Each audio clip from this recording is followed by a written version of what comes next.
تزل فيه الأقدام. وبعد فأعوذ بالله من الشيطان الرجيم. بسم الله الرحمن الرحيم. يا أيها الذين آمنوا كلوا من طيبات ما رزقناكم واشكروا لله إن كنتم إياه تعبدون. صدق الله العظيم وبلغنا رسوله النبي الملاحم العليم. رب اشرح لي صدري ويسر لي أمري واحلل عقدة من لساني يفقهوا قولي. رب زدني علما. عزیز بزرگوں اور نوجوان دوستوں، رحمت کائنات صلی اللہ علیہ وسلم کی بارگاہ اقدس میں درود شریف کا نذرانہ پیش کیجیے. اللهم صل على سيدنا وسندنا ومولانا محمد وعلى آل سيدنا وسندنا ومولانا محمد وبارك وسلم. گزشتہ پیر کو جن آیات کریمہ کا درس ہوا تھا، ان آیات میں اللہ تعالی نے انسانیت کو پکارتے ہوئے کہا تھا کہ حلال اور طیب چیزیں کھاؤ، پاکیزہ چیزیں کھاؤ، اور کہا کہ شیطان تمہارا دشمن ہے، اس کے پیچھے مت چلو. اور ہیلے بہانے بنانے والوں کے متعلق کہا جب ان پر ہم قرآن کریم کے احکامات نازل کرتے ہیں تو یہ کہتے ہیں ہمارے آباء و اجداد تو ایسا نہیں کرتے تھے، ہم تو آباء و اجداد کی پیروی کریں گے. پھر اللہ تعالیٰ نے آباء و اجداد کی پیروی کے متعلق ایک مثال دے کے سمجھایا کیا کرنا چاہیے. آج جن آیات کریمہ کا درس ہونا ہے اس میں اللہ تعالیٰ نے حلال اور پاکیزہ رزق کھانے کا حکم دیا ہے، شکر کا حکم دیا ہے، کچھ حرام اشیاء کا تذکرہ کیا ہے، اور آیات اللہ کی نشانیاں، اللہ کے احکامات کو چند پیسوں کے عوض الٹ سلٹ بتا کر پیسے کمانے کو منع کیا ہے، اور ہدایت کو بیچنا ضلالت کے بدلے میں. اور یہ کیوں ہوا اس کا تذکرہ کیا ہے، ان کا کیا. تو قرآن کریم میں اللہ تعالیٰ ارشاد فرما رہے ہیں یا ایھا الذین آمنوا. پہلے یا ایھا الناس کہا تھا، تمام انسانیت کو پکارا تھا کہ حلال اور پاکیزہ کھاؤ. اب اللہ تعالیٰ صرف اور صرف خاص کر رہے ہیں ایمان والوں کو، مجھے اور آپ کو جنہوں نے کلمہ طیبہ پڑھا ہے ان کو پکار رہے ہیں اور کہہ رہے ہیں میرے پیارے ایمان والوں، کلوا من طیبات ما رزقناکم، کلوا من طیبات ما رزقناکم، کھاؤ پاکیزہ چیزیں جو ہم نے دی، جو ہم نے تمہیں رزق دیا ہے ان میں سے پاکیزہ چیزیں کھانا، سڑی ہوئی نہیں کھانا. بیمار جس سے بیماری پھیلتی ہے وہ چیزیں نہ کھانا، حرام مت کھانا، حلال کھانا. حضرت سعد ابن ابی وقاص رضی اللہ تعالیٰ عنہ کا واقعہ ہے کہ رسول اللہ صلی اللہ علیہ وسلم کی مجلس میں حاضر ہوئے، کہا اے اللہ کے رسول علیہ السلام میرے لیے دعا کیجیے میں مستجاب الدعوات بن جاؤں، یعنی ایسا بندہ بن جاؤں کہ میں ہاتھ اٹھاؤں اللہ تعالیٰ آمین کہنے سے پہلے میری دعا قبول کر لے، اس کا ظہور ہو جایا کرے. تو اللہ کے رسول علیہ السلام نے ارشاد فرمایا اے سعد حلال کھاؤ، مستجاب الدعوات بن جاؤ گے. اور ایک جگہ حضور علیہ السلام نے ارشاد فرمایا کہ اگر آدمی حرام کا لقمہ پیٹ میں ڈال دے 40 دن تک عبادت قبول نہیں ہوتی، 40 دن تک دعا قبول نہیں ہوتی. حرام کی نحوست ہے، حلال کا فائدہ ہے. تو اللہ تعالیٰ ایمان والوں کو حکم دے رہے ہیں کہ حلال اور پاکیزہ چیزیں کھاؤ. پیچھے کہا تھا یا ایھا الناس کلوا مما فی الارض حلالا طیبا ولا تتبعوا خطوات الشیطان. شیطان کی پیروی مت کرنا. یہاں کیا کہا؟ ایمان والوں کو پکار رہے ہیں، حکم ایمان والوں کو دیا جا رہا ہے. تو ایمان والے تو شیطان کے دوست نہیں ہیں، شیطان کی پیروی نہیں کرتے. کیا کرنا ہے ایمان والوں تم نے؟ واشکروا للہ، اللہ کا شکر ادا کرنا ہے. ہلکی پھلکی اگر تلذذات کے بغیر زندگی ہو، کمی بیشی کے ساتھ گزر رہی ہو، آزمائش آ رہی ہو کرنا کیا ہے؟ وشکروا للہ، حلال کھا کر اس پہ اکڑنا نہیں ہے، غرور نہیں کرنا، اللہ کا شکر ادا کرنا ہے۔ ان کنتم ایاہ تعبدون، اگر تم اسی کی عبادت کرتے ہو، اسی کی عبادت کرتے ہو تو حلال کھا کر زمین پر اکڑنا نہیں۔ رسول اللہ صلی اللہ علیہ وسلم کے متعلق آتا ہے جب آپ چلتے تھے تو ایسا لگتا تھا اوپر سے نیچے اتر رہا ہے، چلتے تھے تو ایسا لگتا تھا اوپر سے نیچے اتر رہا ہے، اتنا جھک کے چلتے تھے۔ کھانا کھانے بیٹھتے تو اس طرح کرتے جس طرح ایک غریب آدمی، یعنی حضور کے مطلب کہ حضور کھاتے تھے ایک غلام کی طرح کھاتے تھے، کوئی اپنی نہیں ہوتی کھانے میں، ایک عجیب کیفیت سے رسول اللہ صلی اللہ علیہ وسلم کی۔ کھانے سے پہلے ہاتھ دھویا کرتے تھے کہ ہاتھ دھونے سے سائنس کچھ بھی کہتے ہیں، حضور کہتے ہیں کہ ہاتھ اگر پہلے دھو لے بعد میں دھو لے تو آدمی کے رزق میں فراوانی ہو جاتی ہے، قرض سے عذاب کے نجات مل جاتی ہے، قرض سے بچت ہو جاتی ہے، بسم اللہ پڑھ کے کھاؤ برکت ہوگی۔ تو حضور نے یہاں پر ہمیں بتایا ہے کہ اعمال حضور علیہ السلام کھاتے کیا، بات اسی ہے۔ حضور علیہ السلام و تسلیم کا کھانا بہت ہلکا بھی تھا اور بہت اچھا بھی تھا۔ آج جو ہم یوں کہتے ہیں نا، حضور علیہ السلام کو کدو شریف بہت پسند ہے، بہت اچھی بات ہے، بالکل صحیح کہتے ہیں، پسند تھی، میں اس کا انکار نہیں کرتا، لیکن حضور علیہ السلام کو دستے بھی بہت پسند تھے، گردن کا گوشت بھی بہت پسند تھا۔ حضور علیہ السلام کے سامنے ہرن پیش کیا گیا ہے، حضور علیہ السلام نے خرگوش کھایا ہے۔ قرآن کریم نے جب یہاں نعمتیں گنوائی ہیں بنی اسرائیل کی، وہاں بٹیروں کا تذکرہ کیا ہے، تو فرض یہ ہے کہ تلذذات پر پابندی نہیں لگائی ہے، اچھی چیزیں کھانے کو قرآن کریم خود حکم دیتا ہے، حضور علیہ السلام سے ثابت بھی ہے۔ ہاں ہم یہ جو چاول کھاتے ہیں یہ حضور سے ثابت نہیں ہے، یہ ایک الگ میٹر، لیکن حلال چیزیں کھائیں، منع نہیں ہے۔ لیکن کیا ہے کہ جہاں حضور علیہ السلام سے ہلکی سبزی ثابت ہے، کدو، کہ حضور علیہ السلام نے کہا آج بھی پنجاب کے کچھ ایریوں میں چلے ہیں تو کدو کی پیمنٹ نہیں لیتے ہو، اس کی کیا پیمنٹ لے لی، ایسا ہے۔ تو حضور علیہ السلام جہاں اس کو شوق سے کھاتے تھے، شروع بڑھاتے تھے، وہاں حضور علیہ السلام سے دستی کا گوشت اس طرح کھانا ثابت ہے کہ حضور علیہ السلام نوچ کے کھاتے تھے، ایسا ثابت ہے، جس طرح گوشت ہوتا ہے اس کو نوچ کے کھایا جاتا ہے، ہڈی سے کھینچ کے تھوڑا کچا پکا جب ہو، اس طرح کا کچھ حضور سے ثابت ہے، تلذذات اپنی جگہ ہے۔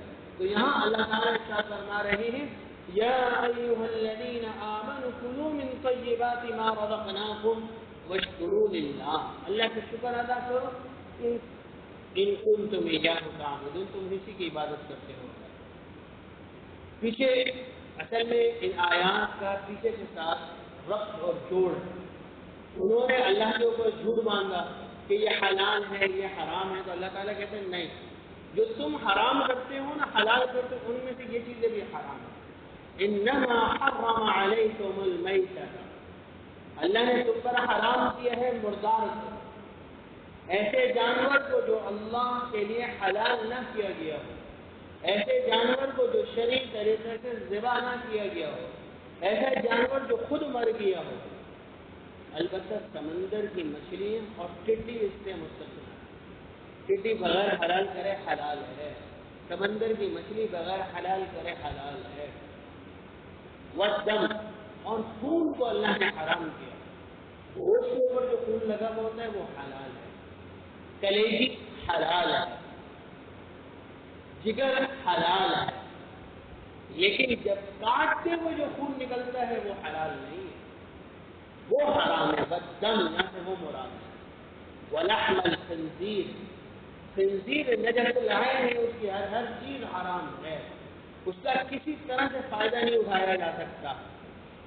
خنزیر سے ایک چیز یاد ہے، آج کل ایک عمومی وبا عام ہے، جو سنا جو دیکھا وہ آگے فارورڈ کرتا ہے، آگے بڑھاتے ہیں۔ نبی کریم صلی اللہ علیہ وسلم کا ارشاد ہے آدمی کے جھوٹے ہونے کے لیے اتنا کافی ہے کہ وہ جو سنے بکل ما سمع اذا حدث کرے، جو سنے وہ آگے بڑھا دے، اس کا جھوٹ ہونے کے لیے اتنا ہی کافی ہے۔ ایک ٹپس آتی ہے عمومی طور پر رائس بھی ہے اور بچے کھاتے بھی ہیں لیٹ. اس کا ایک فلیور ہے, اس کے اندر 361 کوڈ کا مجھے یاد نہیں آ رہا کیا کوڈ تھا, 61 تھا. 361 کوڈ کو لے کے کہ یہ حرام, یہ مشتبہ کوڈ ہے, لہٰذا یہ کھائیں. یہاں حلال کا لوگو لگا ہوا, یہ بھی غلط لگا ہوا ہے. خوب میسج چلائے جائے, جبکہ پاکستان میں حلال اتھارٹی جو ہے وہ سنہا کی ہے, اور اس سے بہتر حلال اتھارٹی کوئی نہیں ہے. 361 ہے کیا چیز؟ ایک بالکل الگ موضوع. 361 یہ ایک جرثومہ ہوتا ہے جو فلیور کے لیے استعمال ہوتا ہے, اور یہ 3 چیزوں سے حاصل کیا جاتا ہے. ایک چربی سے, جو کسی بھی چیز کی ہو سکتی ہے, ایک سمندر سے, اور ایک نباتات سے یعنی درختوں کی پیداوار. پاکستان میں جو لیس کمپنی استعمال کرتی ہے وہ نباتات سے کرتی ہے. 361 اگر وہ خنزیر سے حاصل کیا تب حرام ہے. بیرونی ممالک میں وہ کرتے ہوں گے, اس کا ہمیں نہیں پتا. پاکستان میں ہر سال میں کئی دفعہ تنہا والے خود چیک کرتے ہیں جاتے ہیں. اور تنہا والے ہیں کون؟ تنہا والے ہیں کون؟ تنہا کے جو اسلامک ڈائریکٹر ہیں وہ ڈاکٹر عبدالرزاق سکندر دامت برکاتہ استاد محترم کے ساتھ جاتے ہیں, جو خود چیک کرتے ہیں جاتے ہیں. اور ان کی سرپرستی مفتی رضا الحق صاحب مفتی افریقہ کر رہے ہیں. تو یہ ایک اتھارٹک ادارہ ہے, اس کی بات کے وقت مزید تحقیق کرنا اور اپنی مرضی سے ایک چیز نکال لینا, لوگوں کو وہم و گمان کا شکار کرنا, یہ ایک نامناسب عمل ہے. اس چیز سے بچنا چاہیے. ولحم الخنزیر, یہ خنزیر سے بات میرے ذہن میں ہے کہ خنزیر کا استعمال نہیں ہے.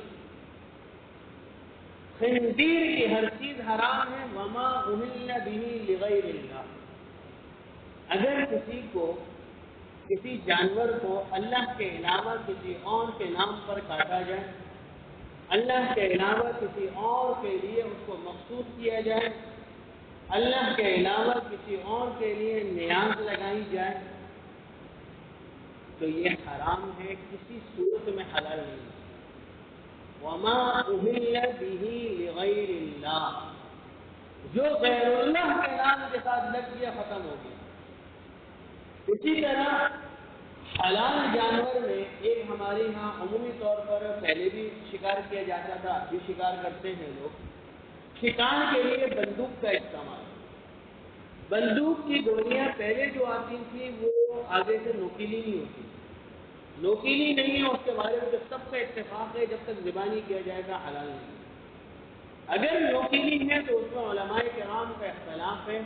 ہمارے استاد بھی ہیں, کچھ حدیث پڑھی ہے, مفتی رضا الحق صاحب افریقہ کے مفتی صاحب, وہ فرماتے ہیں کہ اگر نوکیلی بندوق ہے تو اس کا حلال ہے. باقیوں کی رائے یہ ہے کہ اس کے ساتھ ملا کر ذبح کرنا ضروری ہے, یا شکار کے بعد ذبح بھی ضروری ہے, تو احتیاط کے لیے کہ ذبح کیا جائے. فمن اضطر غير باغ ولا عاد فلا اثم عليه, ایک آدمی بالکل مرنے کے قریب ہے, زبردستی کی جا رہی ہے, تو وہ سرکشی نہ کرتے ہوئے حد سے تجاوز نہ کرے. لذت کے لیے نہ کھائے, جان بچانے کے لیے کھانا چاہے تو کھا سکتا ہے, اس کو گناہ نہیں ہوگا. ان اللہ غفور رحیم, اللہ تعالیٰ مغفرت کرنے والا اور رحم کرنے والا ہے.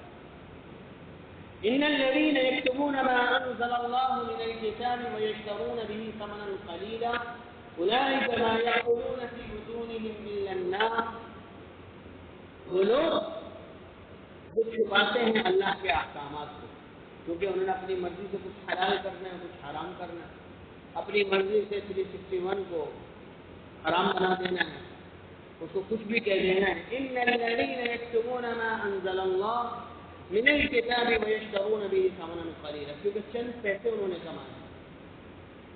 جو اللہ نے قرآن کریم میں حلال کیا ہے, جو اللہ نے حرام کیا ہے, اس کو چھپاتے ہیں. کیوں؟ چند پیسوں کے لیے. ولا ثمنا قليلا اولئك ما يأكلون في بطونهم الا النار, یہ جو چند پیسے لیتے ہیں یہ کچھ بھی نہیں کھاتے, یہ صرف اور صرف جہنم کی آگ اپنے پیٹوں میں بھر رہے ہیں. ولا يكلمهم الله يوم القيامة, قیامت کے دن اللہ تعالیٰ ایسے شخص سے بات نہیں کرے گا, صرف نظر نہیں کرے گا, اس کی معافی نہیں ہے. وَلَمْ يُزَكِّيهِمْ, اس کو پاک بھی نہیں کیا جائے گا. وَلَهُمْ عَذَابٌ أَلِيمٌ. جس دن ہر مسلمان سے اللہ تعالیٰ سلام کرے گا اس دن ایسے بندے سے بات نہیں کی جائے گی. اس کو جس دن سب کو پاک کر کے جنت میں داخل کیا جا رہا ہوگا اس کو پاک بھی نہیں کیا جائے گا. وَلَهُمْ عَذَابٌ أَلِيمٌ. جس کے لیے دردناک عذاب ہے. یہ لوگ ہیں کون؟ أُولَٰئِكَ الَّذِينَ اشْتَرَوُا الضَّلَالَةَ بِالْهُدَىٰ. اصل تو یہ یہودیوں کے لیے نازل ہوئی ہے لیکن آج ہم پر بھی صادق ہے. أُولَٰئِكَ الَّذِينَ اشْتَرَوُا الضَّلَالَةَ بِالْهُدَىٰ. یہ ہدایت کو بیچ کر گمراہی کو خریدتے ہیں. والعذاب بالمغفرہ. اور عذاب کو لیتے ہیں مغفرت کو چھوڑ دیتے ہیں. فما اصبرهم على النار.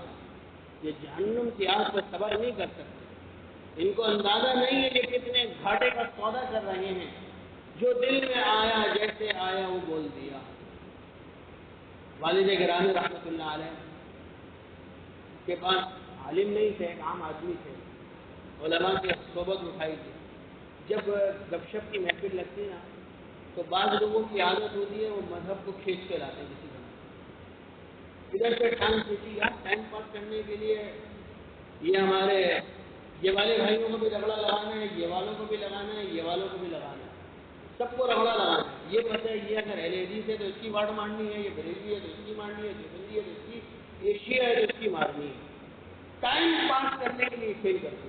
وہ کہتے تھے کرکٹ کی بات کرو، فلموں کی بات کرتے رہو، تم لوگ گناہگار ہوتے رہو، ڈراموں کی کرتے رہو، سیاست کر لو، خدا کے واسطے دین کا نام. خدا کے واسطے دین کی بات نہ کرو تو مولویوں کو شروع ہو جاؤ گے اور کافر بن جاؤ. تمہیں معلوم ہی نہیں ہوگا تم نے کب کون سا مسئلہ غلط بتا دیا. مسئلہ ہر آدمی کو بتانے کی اجازت نہیں ہے. عجیب بات یہ ہے ہر مسئلہ دو جملوں کے تبدیل کرنے سے مسئلہ چینج ہو جاتا ہے. ہم بڑے مزے سے کہتے تھے ہم نے فلانے مولوی صاحب سے سنا تھا انہوں نے مسئلہ یہ بیان کیا تھا.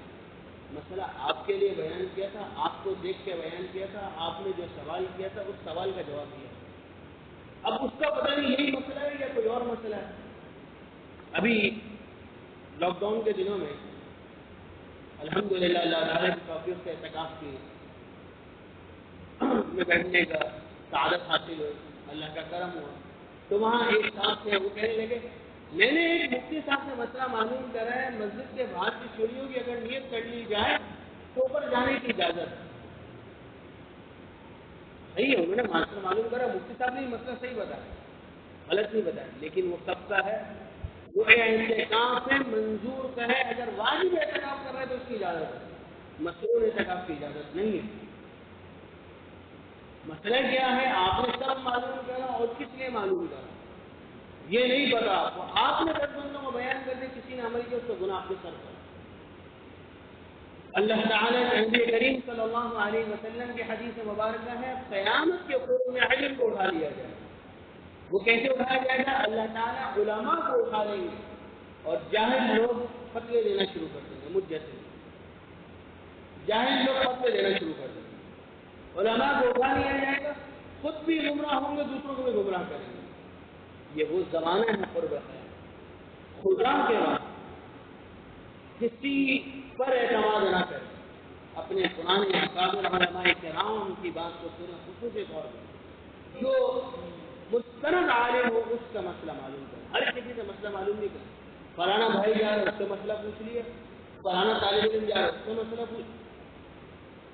مفتہ بھی قول طالب علم بھی نہیں بتا سکتا، اس کو بھی نہیں پتا فتویٰ کس پر.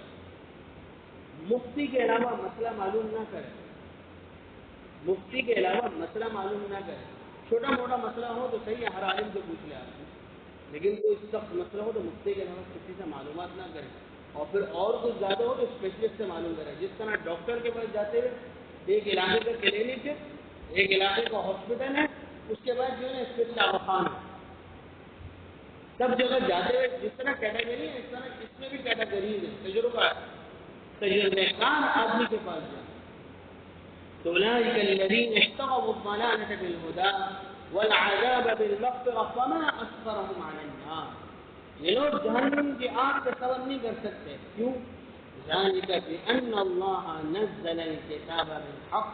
یہ اس لیے کہ اللہ تعالیٰ نے تورات میں قرآن کریم میں حق نازل کیا ہے. کئی بار نازل کری ہے۔ انہوں نے کیا کیا؟ وَإِنَّ الَّذِينَ اخْتَلَفُوا فِي الْكِتَابِ، انہوں نے اس قرآن کریم میں تورات کے اندر یہودیوں نے اختلاف پیدا کیا، کہا ہم تو نہیں مانتے، ہم تو بات چیز کو لیں گے، اپنی مرضی کی بات لیں گے تو اپنی مرضی کی بات نہیں کریں گے، ہمیں تو مشکل لگتا ہے یہ کام۔ لفی شقاق بعید، یہ لوگ دور بدبختی میں چلے گئے۔ ان آیات کریمہ میں اللہ تعالی نے جو ہمیں حکم دیا ہے وہ حلال کھانے، اس کے اوپر شکر ادا کرنے، حرام سے بچنے، اور جو آیات احکامات اللہ نے نازل کرے ہیں اس کو واضح طور پہ پہنچانے کی ہدایت، اس میں کمی بیشی نہ کرنے۔ اگر کمی بیشی کری تو اللہ تعالیٰ نے عذاب کے طور پہ 3 سزاؤں کا تذکرہ کیا۔ ایک، اللہ تعالیٰ بات نہیں کرے گا، اور اللہ تعالیٰ کی بات نہ کرنا بڑا سخت عذاب ہوگا۔ نمبر 2، بات نہیں کرے گا، گناہ گار ہی رہے گا۔ نمبر 3، وَلَهُمْ عَذَابٌ أَلِيمٌ، دردناک عذاب ہوگا۔ پھر اللہ تعالیٰ نے بتایا کہ اس کی مثال ایسی ہے، ایک آدمی گھاٹے کا سودا کرے، نفع کو نقصان میں دے۔ أُولَٰئِكَ الَّذِينَ اشْتَرَوُا الضَّلَالَةَ بِالْهُدَىٰ، انہوں نے ہدایت کو بیچ کر گمراہی کو لیا، عذاب کو خرید کر اپنی مغفرت کو چھوڑ دیا، اور یہ لوگ آگ پر صبر نہیں کر سکتے۔ ابھی تو بڑے مزے سے کر رہے ہیں، اور جو لوگ اللہ کی آیات کو بیچتے ہیں چند ٹکوں کی خاطر، وہ اپنے پیٹوں میں آگ بھر رہے ہیں۔ قیامت کے دن یہ کیوں کر رہے ہیں، ان کے ساتھ کیا ہوگا؟ اس وجہ سے ہے یہ کہ یہ قرآن کریم کا انکار کر رہے ہیں، اللہ کے احکامات کا انکار کر رہے ہیں، اس میں اختلاف کرتے ہیں، یہ دور بدبختی میں جا گرے ہیں، اب ان پر کوئی اثر نہیں ہوتا۔ تو ان آیات میں جو ہمیں حکم ملا کہ حلال کی برکت یہ ہے کہ جب حلال کھاؤ گے تو حرام سے بچو گے، جب حرام سے بچو گے تو تم اللہ کی آیات پر صحیح صحیح چلو گے، اور جب اللہ کی آیات پر صحیح صحیح چلو گے تو بدبختی میں نہیں پڑو گے۔ قیامت کے دن تمہارے لیے پاکیزگی بھی ہوگی، قیامت کے دن اللہ تعالیٰ تم سے بات بھی کرے گا، تم مغفرت کے خریدار ہو، تم عذاب سے بچنے والے ہو، تم ہدایت کے خریدار ہو، تم بدبختی میں جانے والے نہیں ہو۔ اس لیے اپنے مالوں کے اندر حلال کو خاص طور پر دیکھیں۔ ایک بزرگ نے فرمایا، اس بات پر اکتفا کرتا ہوں، ایک بزرگ کا قول ہے اور مشہور بزرگ ہیں، فرماتے ہیں کہ ایک آدمی آخری صف میں نماز پڑھ رہا ہے، اس پہ تو فکر نہ کرو، اور حرام کھا رہا ہے، پہلی صف میں نماز پڑھ لے تو اس پہ فکر کرو کہ عن قریب یہ مسجد سے باہر ہوگا۔ حلال کھا رہا ہے، آخری صف میں پڑھ رہا ہے تو عن قریب یہ مسجد کے پہلے سے ہوگا۔ تو حلال کھانے کی ترغیب دیں، حلال کی طرف جائیں، پاکیزہ چیزیں کھائیں۔ اللہ تعالیٰ ہم سب کو عمل کی توفیق عطا فرمائے۔ وآخر دعوانا الحمد للہ رب العالمین۔ اللهم صل وسلم على سيد الأنبياء والمرسلين يا رب العالمين يا أرحم الراحمين يا الله یا ارحم الراحمین، یا اللہ ہم سب کے گناہوں کو محض رحمت کرم سے معاف فرما۔ یا ارحم الراحمین، یا اللہ بیماروں کو شفاء کاملہ عاجلہ مستمرہ دائمہ نصیب فرما۔ یا ارحم الراحمین، یا اللہ، یا ارحم الراحمین، یا اللہ یہ جو حالات ہم پر آئے ہوئے ہیں، یا اللہ اگر وبا ہے تو یا اللہ اس وبا کو ہم سے دور فرما۔ یا رب العالمین، یا ارحم الراحمین، یا اللہ اس کی آڑ میں جو لوگ سازشیں کر رہے ہیں یا اللہ ان کو تباہ و برباد فرما۔ یا اللہ اگر ان کے نصیب میں ہدایت ہے تو ہدایت نصیب فرما، ورنہ تباہ و برباد فرما۔ یا ارحم الراحمین مساجد اور مدارس کو آباد فرما، تعلیمی اداروں کو آباد فرما۔ یا رب العالمین، یا ارحم الراحمین تاجروں کو جو معاشی قتل کر رہے ہیں یا اللہ ان کو تباہ و برباد فرما، ان کی اولادوں کو نیست و نابود فرما۔ یا رب العالمین، یا ارحم الراحمین، یا اللہ، یا رب العالمین، یا ارحم الراحمین، یا اللہ ہمارے بزرگ ایسے رخصت ہو رہے ہیں یا اللہ، یا اللہ، یا اللہ، یا اللہ قیامت کی نشانی ہے یا اللہ، یا اللہ ہر روز کوئی کھا رہا ہے یا اللہ، یا اللہ وہ کرو، یا اللہ وہ لوگ جو ہر دم ہم ان کے پاس جاتے تھے یا اللہ، جو ہر وقت ہمارے لیے کھڑے رہے یا اللہ، یا رب العالمین، یا ارحم الراحمین، یا اللہ وہ نہیں ہے یا اللہ، یا اللہ مفتی نعیم رحمہ اللہ کی مغفرت فرما۔ یا ارحم الراحمین قاری شریف تھانوی رحمۃ اللہ علیہ کی مغفرت فرما۔ یا اللہ جتنے علماء یا اللہ ان دنوں میں یا اللہ جا چکے ہیں، مسلمان جا چکے ہیں یا اللہ ان کی کامل مغفرت فرما۔ یا رب العالمین یا ارحم الراحمین یا اللہ، یا رب العالمین یا ارحم الراحمین یا اللہ مسلمانوں کے ایمان کو مضبوط فرما، یا ارحم الراحمین یا اللہ مسلمانوں کے ایمان کو مضبوط فرما، یا ارحم الراحمین یا اللہ ان کے دلوں میں یہ بات بٹھا دے یا اللہ، یا اللہ بیمار تو ہی کرتا ہے، شفا تو ہی دیتا ہے یا اللہ، یا اللہ بیمار تو ہی کرتا ہے یا اللہ، شفا تو ہی دیتا ہے یا اللہ، یا اللہ سازش ہے تو یا اللہ سازش کرنے والوں کو تباہ و برباد فرما، یا اللہ سازش کرنے والوں کو تباہ و برباد فرما، یا رب العالمین یا ارحم الراحمین یا اللہ پریشان والوں کی پریشانیاں دور فرما، قرض داروں کو قرض کے عذاب سے نجات نصیب فرما، یا رب العالمین یا ارحم الراحمین یا اللہ ذی القعدہ کا مہینہ شروع ہو رہا ہے یا اللہ، یا اللہ یا ارحم الراحمین ذی الحجہ قریب ہے یا اللہ حج کو آباد فرما، یا رب العالمین یا ارحم الراحمین ہم لوگ سب مسلمانوں کو قربانی کی عبادت آسانی کے ساتھ کرنے کی توفیق عطا فرما، یا اللہ قربانی کی عبادت آسانی کے ساتھ کرنے کی توفیق عطا فرما، یا اللہ اس میں جو لوگ روڑے اٹکانے کی کوشش کر رہے ہیں یا اللہ ان کے نصیب میں ہدایت اور ہدایت نصیب فرما، اگر نہیں ہے یا اللہ ان کو تباہ و برباد فرما، یا ارحم الراحمین یا اللہ میں آزمائش سے بچا، یا اللہ آزمائش سے بچا، یا اللہ آزمائش سے بچا، وصلی اللہ تعالی علی خیر خلقہ محمد وعلی آلہ وصحبہ اجمعین برحمتک یا ارحم الراحمین۔